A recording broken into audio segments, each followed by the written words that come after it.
Kembali kita berjumpa, Bapak Ibu Saudara yang dikasihi Tuhan, di dalam pemahaman Alkitab, Kitab Wahyu. Hari ini kita sudah sampai di pasal 17, dan saya berharap Bapak Ibu Saudara sudah membaca pasal 17, pasal 18, dan pasal 19, sampai dengan ayat yang ke-10. Nah, saudara-saudara, Kitab Wahyu adalah kitab yang dituliskan di tengah-tengah situasi penganiayaan dan kekuasaan kerajaan Romawi. Sehingga tentu saja apa yang dilukiskan di sana, apa yang digambarkan di sana tidak terlepas dari suasana keadaan yang dirasakan oleh sang penulis kitab Wahyu. Beberapa waktu yang lalu saya juga menyampaikan bahwa Yohanes, sang penulis kitab ini yang mendapatkan nubuatan dari Tuhan, dia juga mengenal kitab Perjanjian Lama, sehingga dia ketika melihat nubuatan itu juga dia mengingat nubuatan-nubuatan di dalam Perjanjian Lama. Ada banyak kemiripan, ada banyak kesamaan nubuatan, sehingga satu dengan yang lainnya kita harus mengerti sebagai sebuah kesatuan.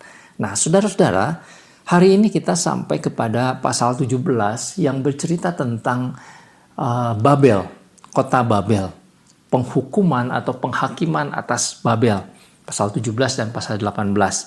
Nah, saudara, banyak orang yang menganggap bahwa bagian ini merupakan bagian yang kronologis atau kelanjutan hukuman. Nah, saudara-saudara, kalau kita memahami ini sebagai sebuah kelanjutan, maka tentunya Babel ini yang disebut adalah kota besar ini adalah sesuatu yang dihukum berikutnya. Saudara, tetapi kalau kita memperhatikan sebenarnya Babel yang dimaksudkan di dalam pasal 17 sampai dengan pasal 19 ini bukanlah sebuah kota yang berbeda atau bukanlah sebuah kekuasaan yang berbeda, tetapi kekuasaan yang sama, pengaruh yang sama, kekuatan yang sama, kota yang sama, saudara-saudara, yang diungkapkan dari pasal-pasal sebelumnya. Lalu kenapa bagian ini dipisahkan seolah-olah menjadi khusus? Saudara, kita harus melihat pasal 17 kaitan dengan pasal 16. Khususnya di ayat yang ke-19. Di pasal 16 pada ayat yang ke-19 ini adalah merupakan bagian terakhir dari cawan murka Allah yang ke-7. Jadi saudara-saudara, cawan murka Allah yang ke-7 itu adalah penghakiman yang total atau penghakiman yang tuntas, dan kemudian sang penulis nampaknya mau menceritakan secara detail penghakimannya itu seperti apa. Itulah yang diungkapkan mengenai Babel ini. Jadi gambaran tentang kota Babel ini merupakan gambaran rinci dari penghukuman terhadap dunia sebetulnya. Penghukuman terhadap kekuatan-kekuatan dan kuasa-kuasa kegelapan. Penghukuman terhadap sinaga itu, terhadap antikristus, terhadap nabi palsu, terhadap dunia yang berbuat jahat. Jadi saudara-saudara, ini sama. Ya. Nah, baiklah saudara-saudara, kita akan melihat bagian ini sepintas. Tetapi saya tidak akan membacakan secara keseluruhan, sudah cukup panjang, hanya intinya saja. Namun sebelumnya, saudara, saya ingin menyampaikan demikian.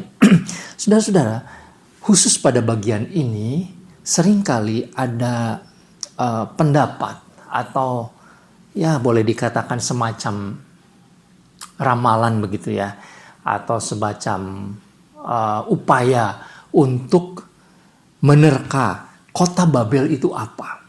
Saudara-saudara, di beberapa waktu yang lalu saya sudah sampaikan, sebetulnya kalau kita mau menerka atau mau mengaitkan pasal-pasal ini dengan kejadian lahiriah, yang paling tepat itu adalah kejadian pada waktu sang penulis hidup.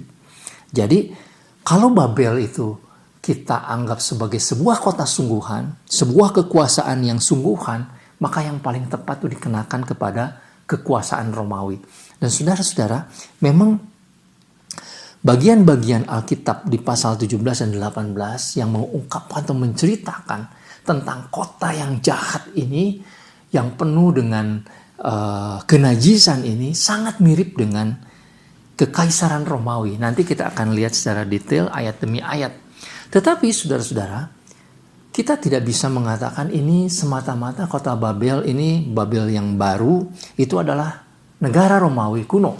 Ya, di abad-abad pertama sampai abad yang ketiga. Karena pada akhirnya saudara-saudara, memang Babel ini runtuh.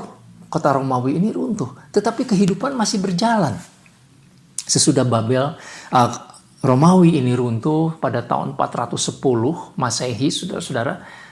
Lalu kemudian mereka dikalahkan oleh bangsa dari Eropa Utara, orang Visigot, dan juga bangsa-bangsa yang lain. Ternyata perjalanan hidup gereja masih berjalan. Sementara kalau kita melihat ketika Babel ini runtuh, saudara, di pasal yang ke-19 nanti, ini merupakan bagian akhir dari kisah dunia. Jadi kita tidak bisa mengatakan semata-mata bahwa penghakiman terhadap Babel ini sudah selesai terjadi kepada bangsa Romawi. Mungkin itu sebagian, mungkin itu adalah skop yang kecil, mungkin itu adalah gambaran yang kecil.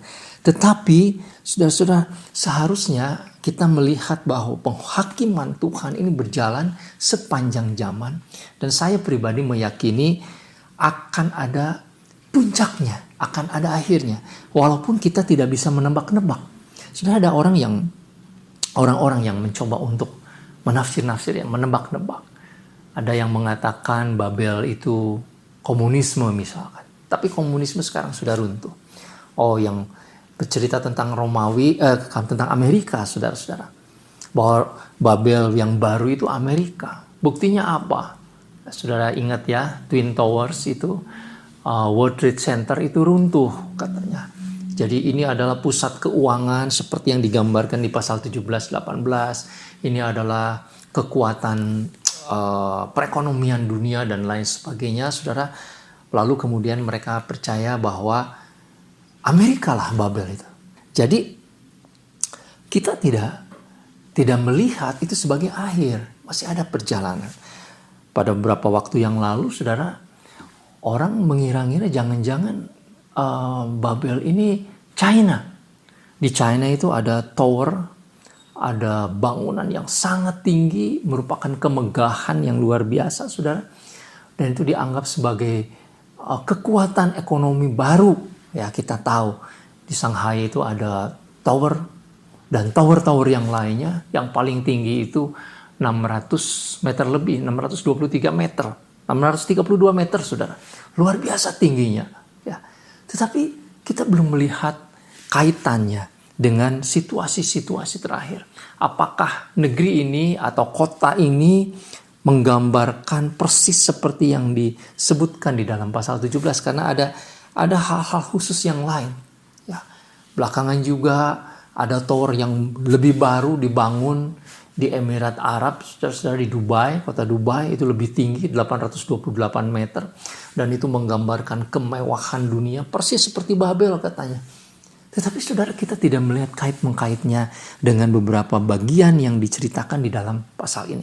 Nah, saya mengajak kita untuk melihat, saudara-saudara, bahwa pasal ini jangan terlalu dikait-kaitkan dengan situasi-situasi terakhir. Dan badai corona yang kita alami sekarang, ini juga dikaitkan dengan apa yang dituliskan di dalam Alkitab. Saya kira kita perlu waspada lah, ya, perlu hati-hati.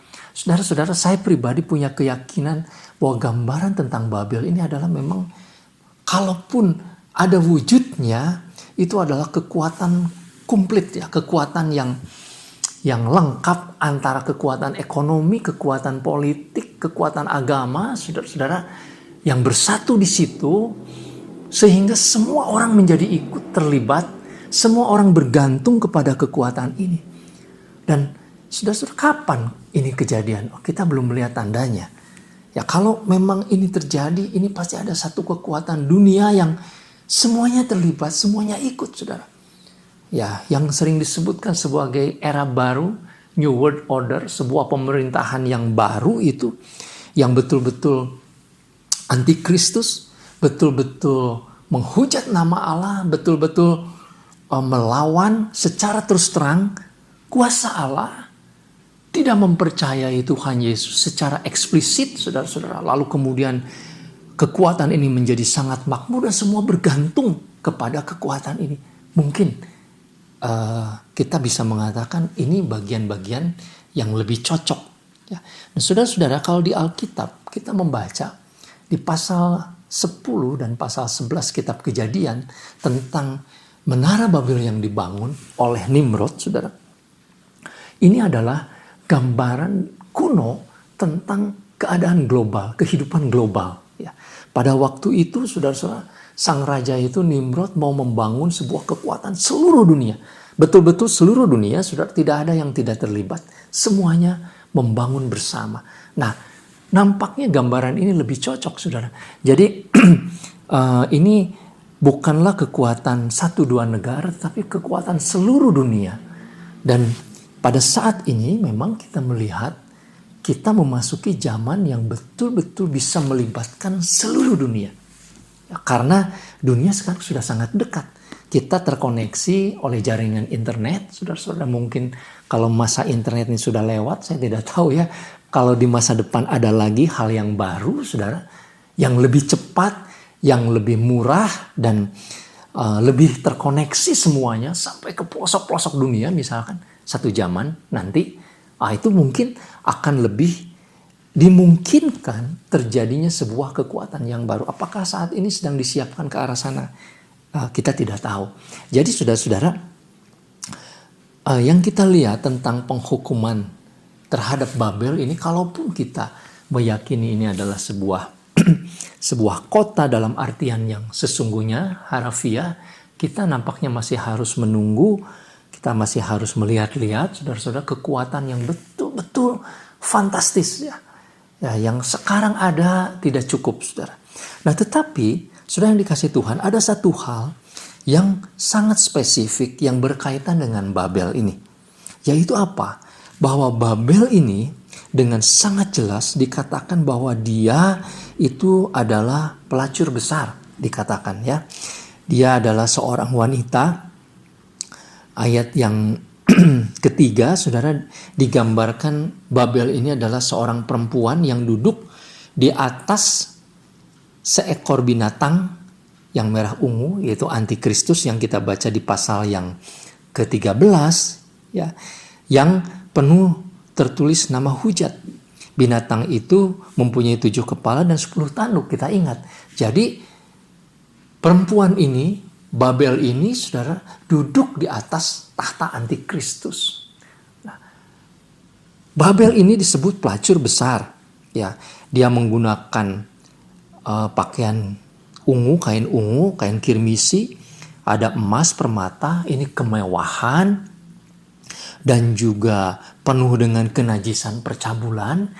Artinya saudara-saudara, ini adalah gambaran tentang sesuatu yang najis, penuh dengan hal-hal yang najis ya, percabulan, bahkan disebutkan sebagai pelacur. Itu kita tentu mengerti ya.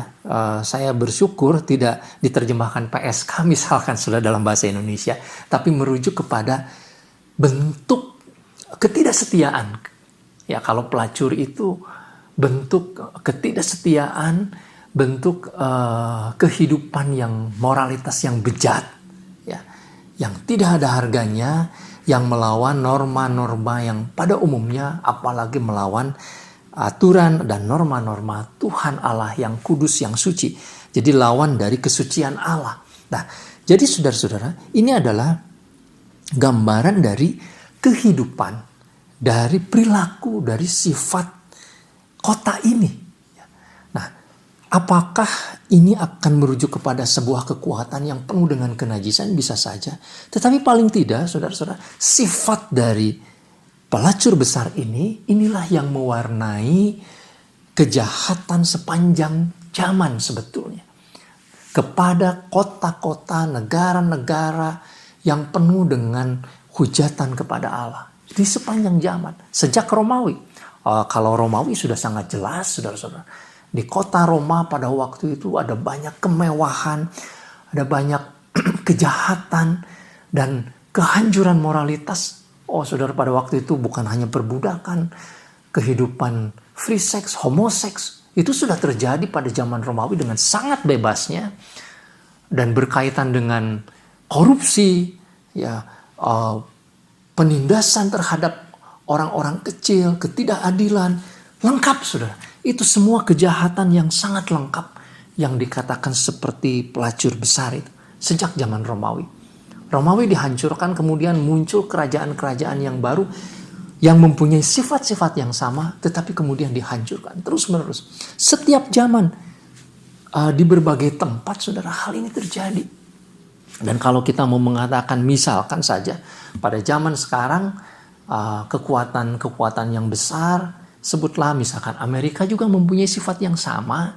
Saudara, di Amerika konsumerisme, hedonisme, ya, orang gila terhadap kemewahan, kita melihat, tetapi kita tidak bisa mengatakan itu hanya terjadi di Amerika, saudara. Di Hong Kong terjadi, di Dubai juga terjadi, saudara.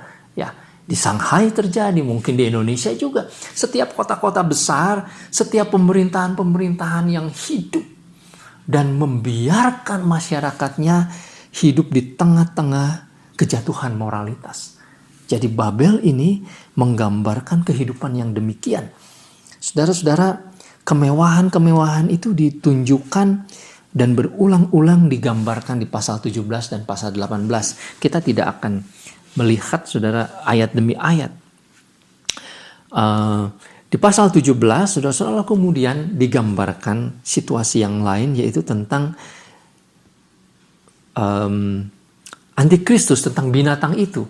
Ya, binatang itu, saudara-saudara, yang disebut antikristus itu agak rinci digambarkan di ayat yang ke-8 pasal 17, ya. Yang dia itu pernah ada, lalu kemudian muncul dari jurang maut dan lain sebagainya. Saudara-saudara, ini adalah antikristus. Antikristus yang kemudian dibungkus oleh kemewahan duniawi. Dan itu terjadi di sepanjang zaman. Antikristus yang menganiaya jemaat, yang mabuk dengan darah orang kudus, tetapi juga dibungkus dengan kemewahan dan kemakmuran secara finansial, secara ekonomi. Nah, saudara-saudara, lalu kemudian di dalam ayat yang ke-14 bahwa mereka ini, kekuatan ini berperang melawan anak domba, tetapi anak domba mengalahkannya. Saudara-saudara, kita melihat sepanjang sejarah ada banyak kerajaan-kerajaan yang hidup, biasanya kecenderungan begitu, ya. Kerajaan kecil lalu berkuasa, menjadi mewah, merampas harta benda, hidup di dalam kemewahan dan kenajisan, lalu kemudian diruntuhkan. Itu terjadi di berbagai tempat. Di Eropa pun demikian. Sudah, kalau kita melihat sekarang Eropa sekarang mengalami krisis. Tetapi kalau kita mencatat di abad-abad yang lalu, saudara, Eropa mengalami kemewahan, kemakmuran karena imperialisme, ya, karena penjajahan-penjajahan. Negara di Asia dijajah, tetapi di Eropa hidup makmur, saudara-saudara. Jadi, tetapi kemudian sekarang mereka mengalami krisis juga. Jadi, saudara, kita tidak bisa mengatakan ini merujuk kepada negara mana atau zaman mana, ini sepanjang zaman. Nah, saudara, pasal 17 itu bercerita tentang penghakiman, tentang kehancuran si pelacur besar ini. Ya.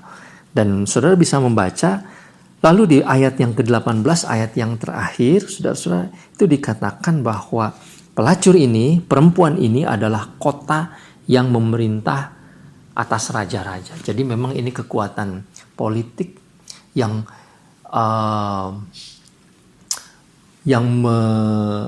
meracuni masyarakat, sehingga masyarakat itu hidup di dalam kehidupan duniawi yang penuh dengan kenajisan, membiarkan segala macam kenajisan itu terjadi pada saat ini. Nah, itu yang digambarkan di pasal 17. Jadi saudara, saya tidak merinci dan saya tidak mau mengatakan Babel ini negara mana. Itu adalah kilasan sejarah, saudara-saudara. Dan di setiap zaman, di dalam sejarah, penguasa manapun mempunyai ciri-ciri yang demikian.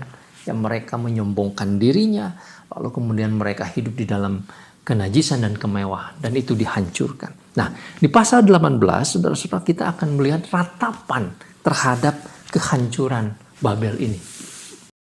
Saudara-saudara, kalau di pasal 17, tadi kita melihat tentang pengumuman, penghakiman terhadap Babel itu. Artinya pengumuman terhadap hancurnya sifat-sifat kehidupan duniawi sesudah cawan murka Tuhan yang ketujuh itu ditumpahkan, hancurlah semua, segala macam kehidupan duniawi. Nah di pasal 18, saudara-saudara, ini ada sebuah nyanyian yang sangat menyayat hati. Ini merupakan sebuah ratapan. Ya. Jadi orang-orang yang duniawi, yang tidak mengikut Tuhan, yang tidak percaya kepada Tuhan, yang justru mengikut antikristus, yang hidup di dalam kehidupan duniawi, mereka meratap. Saudara-saudara, ratapannya digambarkan agak rinci ya di pasal yang ke-18. Tetapi dimulai dengan sebuah pernyataan yang penting di pasal 18 ayat yang 1. Aku melihat seorang malaikat lain turun dari sorga, ia mempunyai kekuasaan besar, dan bumi menjadi terang oleh kemuliaannya, dan ia berseru dengan suara kuat. Jadi saudara, malaikat ini punya kekuasaan yang besar, dan dia sangat terang, sangat mulia, dan dia bicara dengan suara yang sangat kuat, sangat terang. Jadi ini merupakan sebuah penjelasan yang tuntas. Sudah rubuh Babel, kota besar itu. Saudara-saudara, kata sudah rubuh atau sudah jatuh itu ada juga di kitab Yesaya, di kitab Yeremia, saudara, di kitab Yehezkiel juga.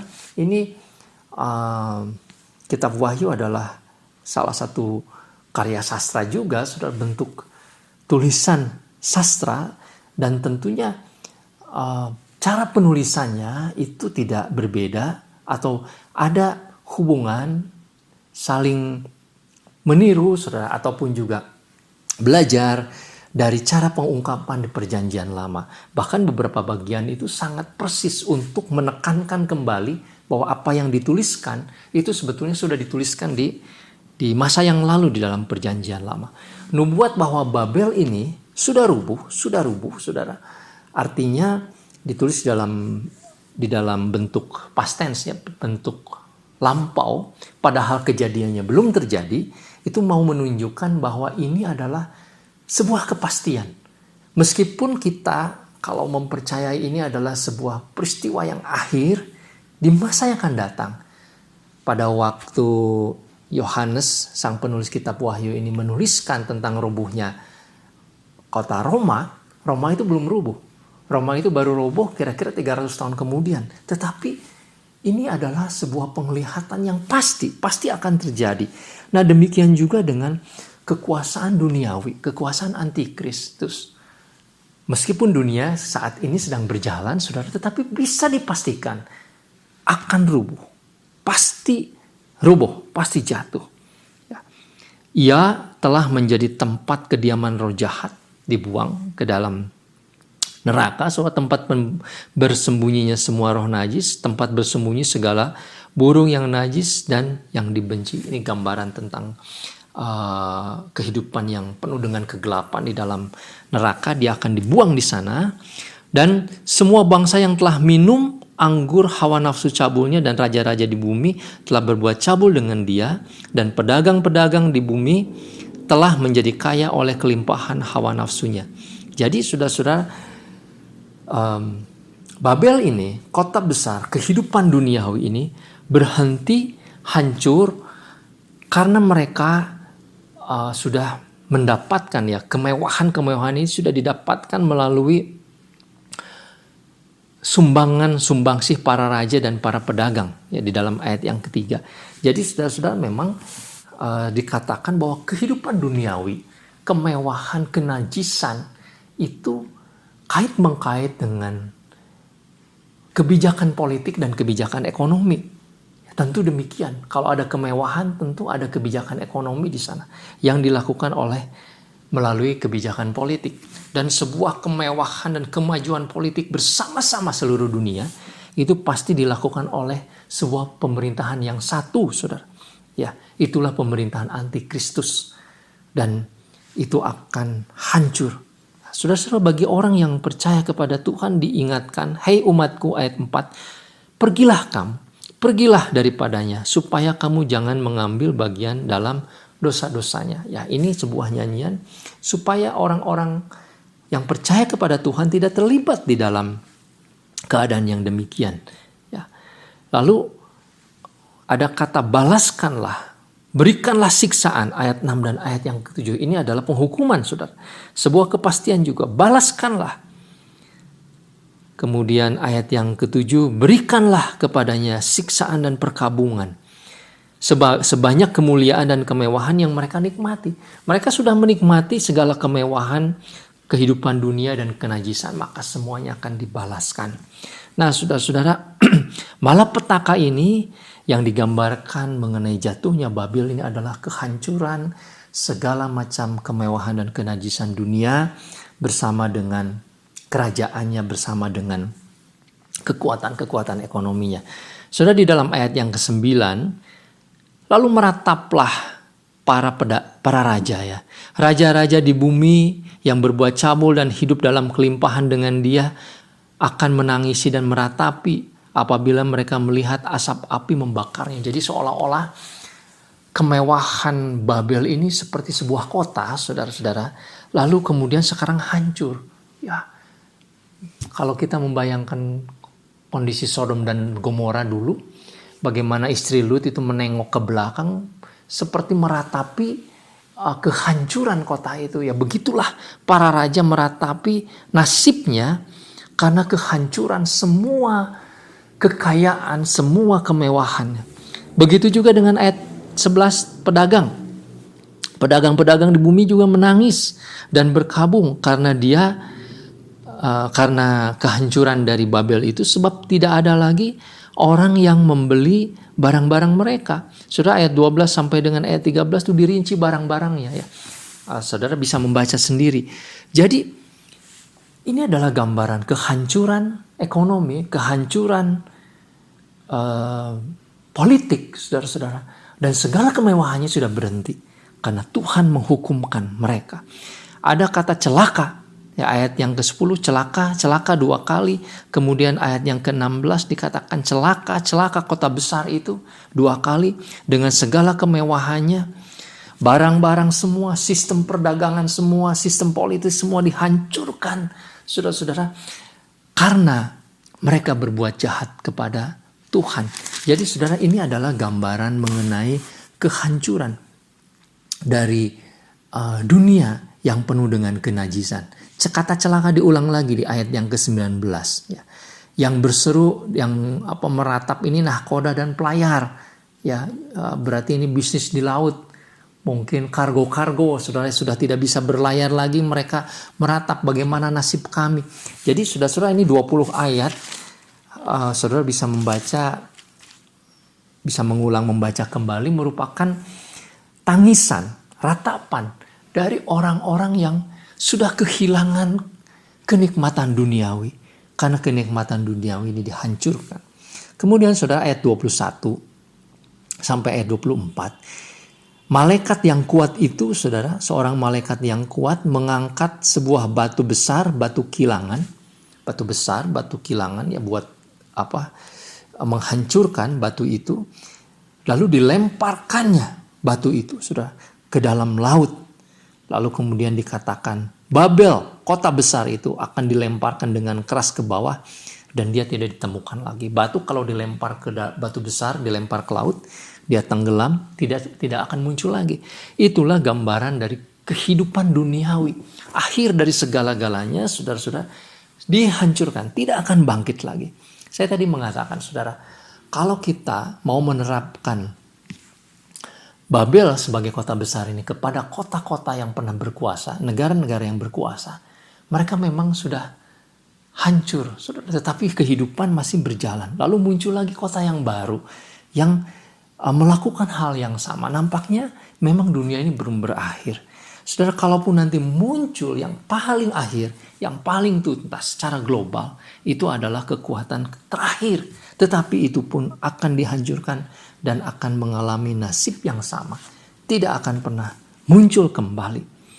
Nah, saudara, apa yang kita bisa lihat di dalam kedua pasal ini, pasal 17 dan pasal 18, ini adalah penghukuman atau gambaran mengenai kehancuran dunia pada saat terakhir. Pada saat terakhir. Tidak lagi akan ada sukacita dunia. Tidak akan ada lagi kemewahan. Tidak akan ada lagi kenajisan duniawi karena semuanya sudah berhenti.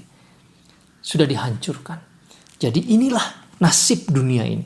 Saudara, kalau kita membaca dari awal, Tuhan Yesus mengatakan dia adalah yang awal dan yang akhir, maka akhir dunia itu adalah seperti itu. Petrus di dalam suratnya di 2 Petrus pun mengingatkan saudara bahwa dunia ini akan berakhir, akan dihancurkan oleh api dan belerang, saudara. Kiasan yang sama ya, mau menggambarkan bahwa entah itu disebut kota Babel, entah itu hal yang lain, tetapi dunia ini akan berakhir di dalam penghakiman dan penghukuman yang tuntas. Tidak akan ada lagi orang yang bersuka cita. Nah, tetapi saudara, di pasal yang ke-19, ini ada gambaran yang berbeda.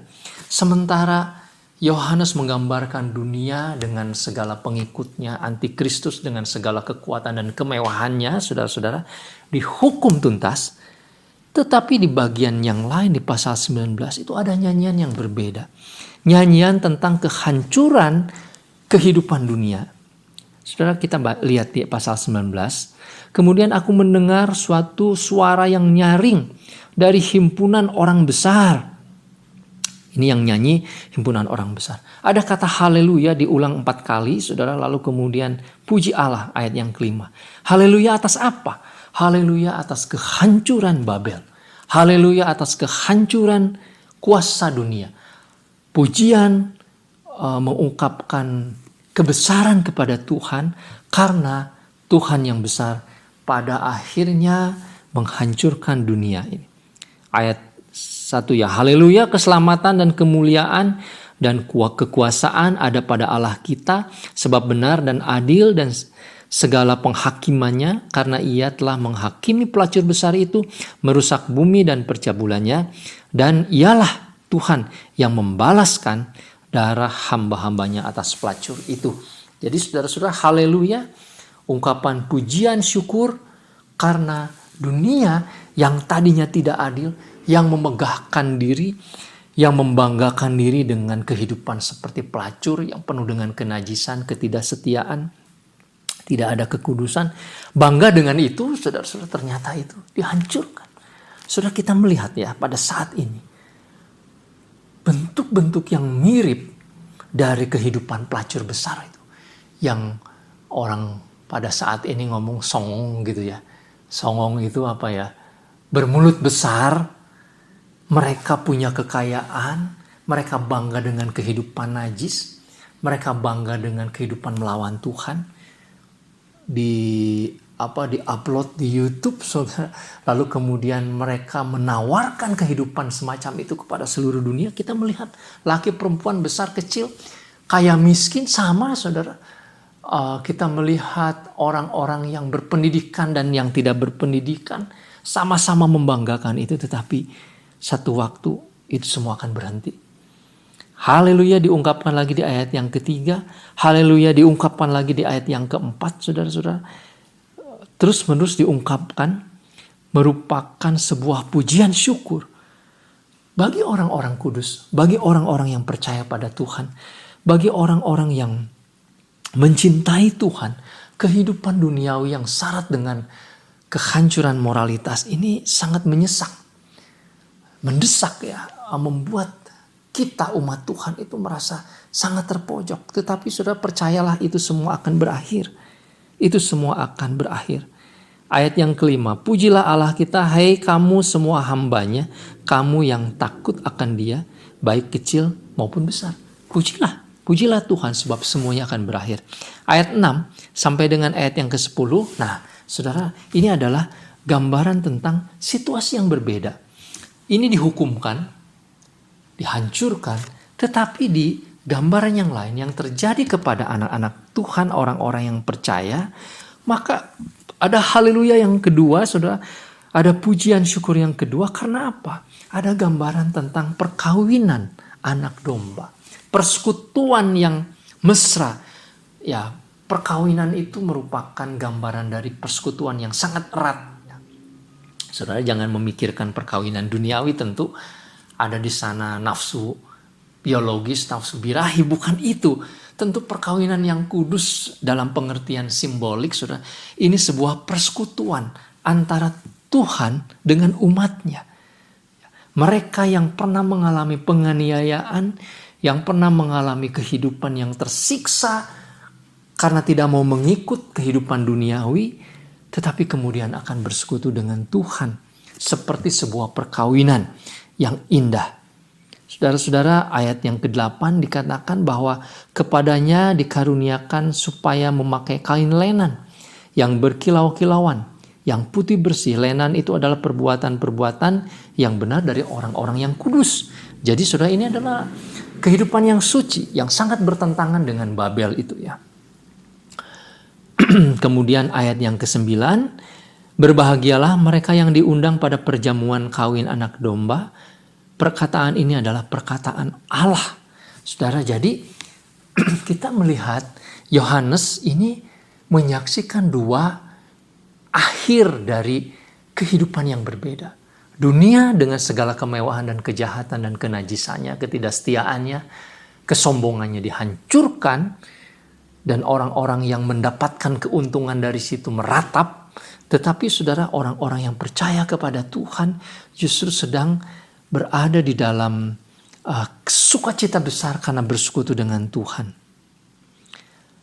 Sembahlah Allah, kata Tuhan sendiri, kata malaikat Tuhan. Saudara, ayat yang 10 mengatakan bahwa hanya Tuhanlah yang patut disembah, bukan malaikat yang disembah. Yohanes pada waktu itu ingin menyembah malaikat itu, tetapi malaikat itu mengatakan jangan, sembahlah Allah, karena kesaksian Yesus adalah roh nubuat. Jadi saudara-saudara, kita melihat sekarang inilah akhir dari dunia ini. Nah, apa pelajaran yang penting bagi kita?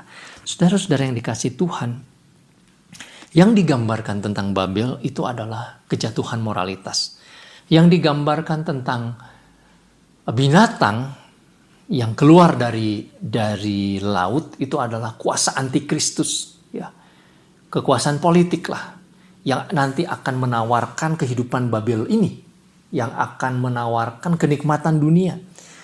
Yang digambarkan oleh binatang yang keluar dari bumi itu adalah hujatan-hujatan dan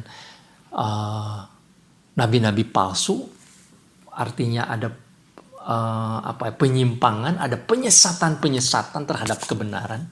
Lalu kemudian baik antikristus, baik nabi palsu itu menawarkan kehidupan yang mewah, menampilkan kemewahan, kenikmatan, kenajisan seperti kehidupan pelacur begitu.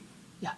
Dan ini adalah 3 serangkai yang ditawarkan oleh sang naga iblis itu kepada seluruh umat Tuhan dan kepada seluruh manusia sepanjang zaman, saudara. Tetapi kuasa dunia ini akan dihancurkan. Nah, sayang sekali saudara-saudara, kadangkala ya gereja itu tergoda oleh kehidupan Babel besar. Saya mau catat sedikit, saudara, periksalah di dalam sejarah gereja. Berapa kali gereja jatuh di dalam keinginan hidup mewah. Zaman dulu, saudara-saudara, kemewahan gereja itu ditampilkan melalui bangunan-bangunan gedung gereja. Seolah-olah gedung gereja itu adalah istana di mana kekuasaan rohani mau bersaing dengan kekuasaan duniawi. Di sebelah sana ada istana raja, di sini ada bangunan gereja. Mewahnya sama. Nah, saudara-saudara, kita melihat di dalam sejarah Eropa lah khususnya, itu pernah terjadi. Dan mereka membangun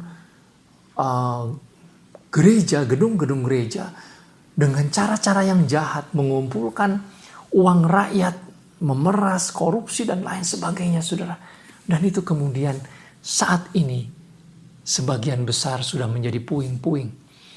Tetapi saudara-saudara, teologi ini atau pemikiran ini tentang kemewahan, tentang kenikmatan dunia ini di abad 20 dan 21 sekarang merasuk juga gereja. Saudara mungkin mengenal dengan istilah teologi kemakmuran. Ya, ada banyak orang-orang yang berani di mimbar bicara saudara tentang kehidupan mewah, kehidupan kenikmatan duniawi ini sebagai berkat Tuhan. Hal-hal materi sebagai berkat Tuhan. Jadi gereja sekarang bersaing juga dengan dunia. Kalau dunia mereka mengejar kemewahan, gereja juga, gereja dalam pengertian teologi kemakmuran ini, yang nanti dilembagakan di dalam gereja-gereja tertentu, saudara, yang mengajarkan tentang kemakmuran, kesehatan, kemuliaan dunia, ingin bersaing dengan dunia. Saudara-saudara yang dikasihi Tuhan, sayang sekali hal ini terjadi. Padahal jelas sekali kita melihat saudara-saudara bahwa segala macam kenikmatan dan kemewahan dunia ini akan dihancurkan. Jangan sampai gereja terlibat di sana. Nah, sebagai kita juga sebagai umat Tuhan, sebagai jemaat Tuhan secara pribadi, kita juga mesti belajar saudara-saudara. Mesti hati-hati untuk tidak terlibat, tidak jatuh ya di pasal 18 tadi. Pergilah hai umatku katanya. Jangan jatuh di dalam dosa yang sama. Yaitu dosa percabulan rohani. Dosa keinginan untuk bermewah-mewah. Untuk menikmati kehidupan duniawi. Memang nampaknya sebagai orang Kristen tetapi hidupnya saudara tidak adil. Penuh dengan keserakahan dunia. Ingin meraup sebanyak-banyaknya keuntungan duniawi untuk kemuliaan dan kesombongan diri sendiri secara duniawi. Nah, saudara, kalau jemaat Tuhan jatuh di dalam kehidupan yang demikian, maka jatuh juga seperti Babel ini. Ya, jemaat perlu berhati-hati soal ini dan saya pikir itu pelajaran yang penting. Nanti di dalam perkawinan anak domba yang dilihat adalah kain lenan halus, yaitu perbuatan yang kudus. Bukan kemewahan dunia. Kemewahan dunia ini akan ditinggalkan, akan dihancurkan. Saudara, bersama dengan kenikmatan dan kenajisannya, tetapi orang percaya akan hidup di dalam kehidupan yang kudus. Saudara yang dikasihi Tuhan, semoga 3 bagian ini kita bisa mengerti dan kita sudah sampai pada akhir. Nanti di pasal 19 ayat yang ke-11, kita akan lanjutkan sampai dengan pasal 20 ayat 21. Itu satu bagian mengenai situasi yang lain. Kiranya Tuhan memberkati kita sekalian. Amin. Tuhan memberkati. Mari kita berdoa.